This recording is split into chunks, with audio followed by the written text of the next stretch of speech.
Samsung Nexus 2 rumors emerge. We go hands-on the Galaxy Note 2, and Google brings Street View to iOS, sort of. I'm Jaime Rivera, watching how Google just demolishes Apple over this Maps thing, and this is Pocket Now Daily.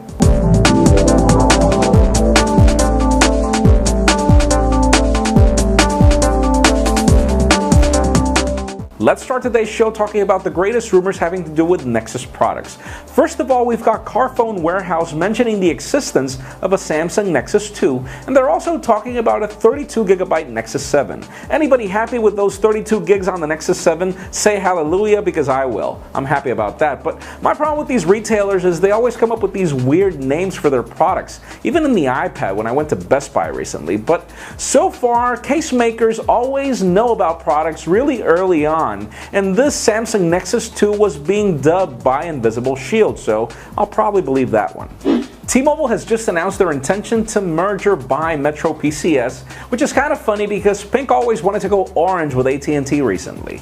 Now the reason why this is important is because if you remember, Metro PCS is pretty much the only regional carrier, or I think the only US carrier, that ever tried voice over LTE successfully in certain areas. So now you're understanding where I'm going. This is obviously subject to US government approval, but we'll see what happens. Google is literally having a blast with Apple after they decided to leave their map service, and trust me, this time it's payback. At least the search giant just did Apple a favor of publishing Street View for iOS, though sadly it'll only work on the browser. Surely it won't be as great as you remember it to be in the native application, but trust me, anything is better than Maps on iOS 6. Anything. That's right, our review unit of the Galaxy Note 2 just arrived at Michael's doorstep, and we couldn't be more excited. The device may be one of the largest phones to hit the face of the earth, but to be honest with you, there are a lot of really cool things with this Galaxy Note 2 that stand it apart from other smartphones. So expect a lot of really great coverage coming up, a lot of comparisons, and our full video review, but make sure you drop us a comment on any specific comparison that you'd like to see, or any specific test that you'd also like Michael to perform. And finally, for the mocking news of the day, Nokia has just published a new anti-iPhone 5 ad that reminds me of George Orwell's 1984 book.